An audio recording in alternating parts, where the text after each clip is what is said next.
Presidente, senador Paulo Paim, senhores senadores, venho hoje à tribuna para mais uma vez falar da questão da saúde em nosso país, em especial do programa Mais Saúde, Mais Médicos. É questionável, e a nação toda se mostra incrédula, que haja diferenciação nos pagamentos dos médicos estrangeiros e brasileiros que estão aderindo ao programa. Ninguém discute, senador Suplicy, da necessidade de colocar médicos, em especial naquelas regiões mais carentes, nos mais distantes, onde há a necessidade do médico.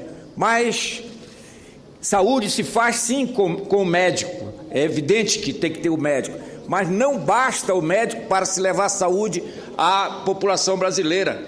É preciso que o médico tenha uma estrutura de apoio. Então temos que ter mais enfermeiros, mais técnicos, mais biomédicos também, junto com os médicos que irão atender. Mas o que eu estranho, senador Suplicy, e Vossa Excelência talvez possa me ajudar no raciocínio, é por que os médicos brasileiros e os médicos estrangeiros, fora os cubanos, receberão a bolsa de R$10.000, e os médicos cubanos que estão vindo ao Brasil, para o Brasil, eles receberão apenas R$4.000, e os outros R$6.000 serão repassados para o governo de Cuba. Ora, através da Organização Pan-Americana de Saúde, OPAS, e já o nosso Tribunal de Contas da União já está questionando e quer saber como será feita essa triangulação entre o governo brasileiro, a OPAS e o governo cubano.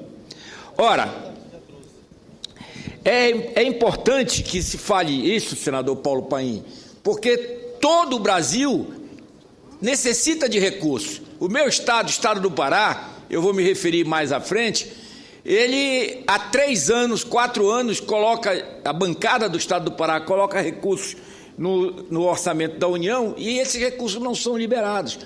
E se isso que está sendo propagado acontecer realmente, de que os médicos cubanos eles recebam parte da bolsa e o restante da bolsa será entregue ao governo de Cuba, o Brasil estará repassando para Cuba, em números aproximados, se vierem 4.000 médicos cubanos, algo em torno de $125 milhões por ano. Por ano. É uma doação que o governo brasileiro está fazendo ao governo cubano, porque não está remunerando aquele profissional que veio para trabalhar no Brasil. Ele está remunerando o governo de Cuba. E aí, eu até questiono, senador Suplicy, se não seria necessário, nesse caso, já que há uma operação com a Organização Pan-Americana de Saúde, se o Senado não teria que ser ouvido nessa transação, porque se está sendo transferido o recurso para um outro país, eu questiono e coloco aqui a minha dúvida, por que o Senado, o processo não passou no Senado Federal, que tem que aprovar todas essas doações para outros países. O que nós lamentamos, e aí eu quero aqui fazer um registro, pelas dificuldades, e já fiz aqui diversas vezes,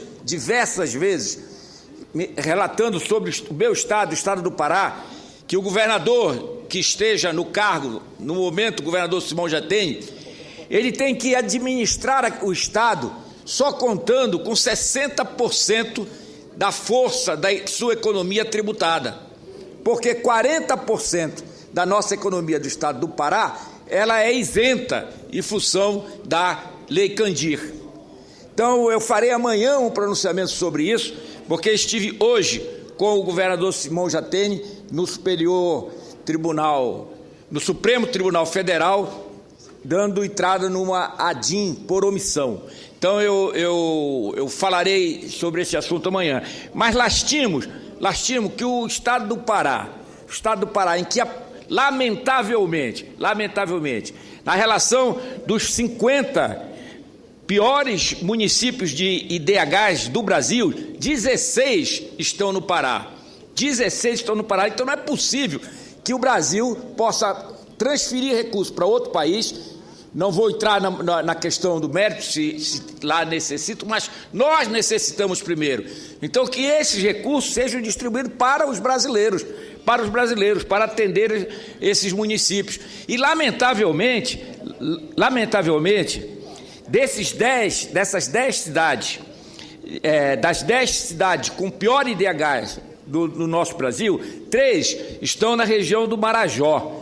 São os municípios de Melgaço, senador Sérgio Souza, é o pior IDH do Brasil, está lá no Marajó, né? Os municípios de Chave e Bagre. E aí é importante que o Brasil saiba, porque nós no Pará sabemos disso, mas o Brasil não sabe. Lá em 2006, o ex-presidente Luiz Inácio Lula da Silva esteve lá no Marajó, na cidade de Breves, lançando o Plano de Desenvolvimento Territorial Sustentável do Arquipélago do Marajó. O nome é bonito, vou repetir aqui para que o Brasil tome conhecimento.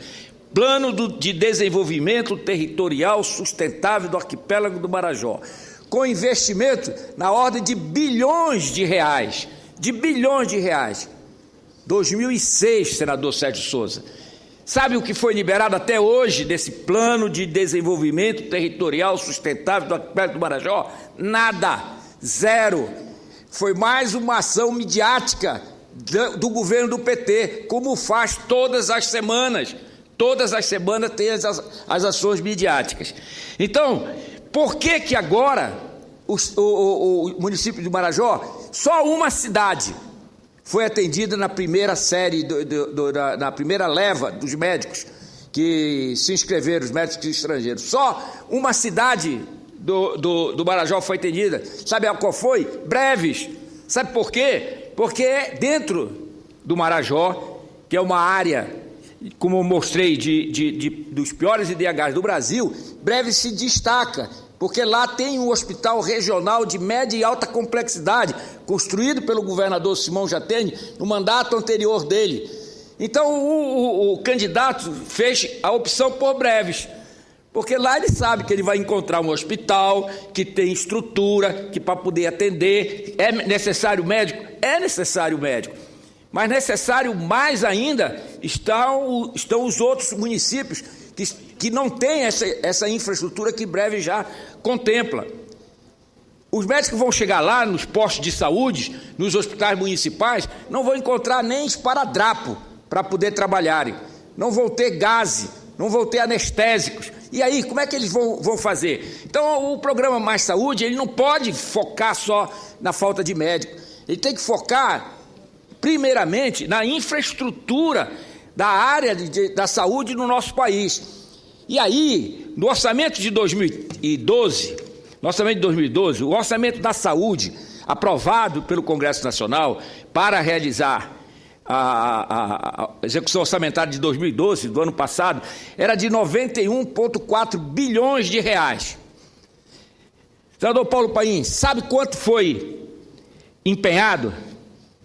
82 bilhões de reais. Já se perderam 9 bilhões aí.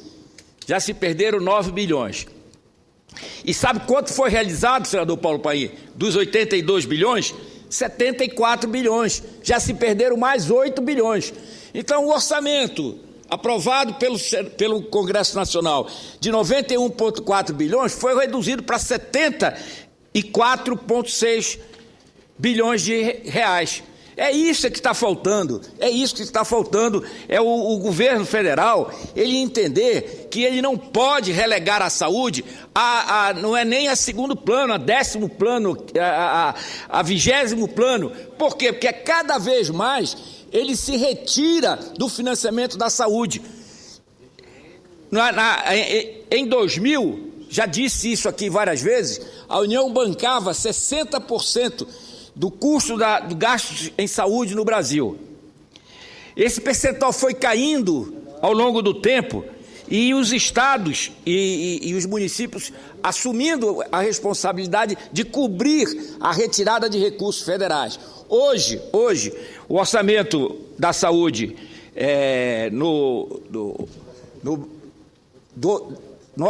o orçamento federal na saúde hoje gira em torno de 45%. Já foi no ano 2000, 60%. Hoje é 45%. Quem está cobrindo essa diferença? Os estados, que estão aportando mais do que os 12% que a Constituição determina, e em especial os municípios, que aportam mais de 15%. Tem município, senador Sérgio Souza, que está aportando necessariamente 25%, 27% do seu orçamento em saúde para ainda não atender adequadamente a população.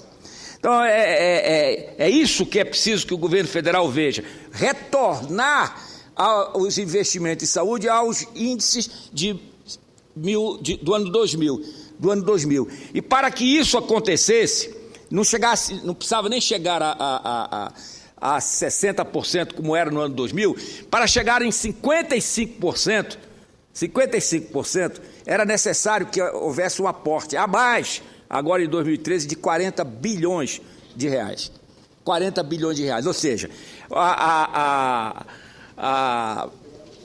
pirotecnia do programa Mais Saúde, só focando na falta de médicos, não vai resolver.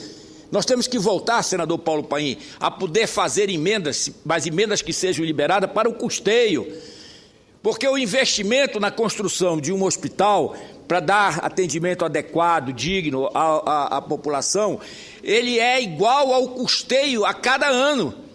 Se um hospital custa, para ser de média e alta complexidade, algo em torno de 100, 120 milhões equipado, ele gasta por ano 100, 120 milhões no custeio dele. E é esse custeio que os estados e os municípios não aguentam. E é preciso, sem sombra de dúvida, dos recursos federais para que isso aconteça. Então nós temos que voltar já, senador Paulo Paim, a tratar de aprovar aqui o piso para aplicação da saúde pelo governo federal. Nós tivemos uma reunião com o ex-governador Serra e a bancada do PSDB, e o ex-governador Serra trouxe aqui, como ex-ministro da Saúde, algumas propostas que não se baseiam na receita bruta, mas na receita líquida. E aí o percentual teria que ser maior do que os 10% que está se prevendo da receita bruta. Ficaria algo em torno de 11,7% para cobrir os 55% que falei anteriormente, esses 40 bilhões a mais. Mas isso é algo que o Congresso Nacional tem que fazer. Nós iniciamos uma discussão quando houve o movimento das ruas, em junho, e parece que já esquecemos aquele movimento por mais saúde, mais segurança, mais infraestrutura, porque o projeto não avança. Então eu quero aqui pedir aos meus pares, ao presidente Renan Calheiros, que ele realmente possa fazer com que esse projeto, que define o piso da União, da aplicação de recursos da União na saúde, seja efetivamente votado pelo Congresso Nacional. Dessa forma que nós vamos poder atender aos brasileiros com dignidade na necessidade da saúde para todos eles. Muito obrigado, senhor presidente.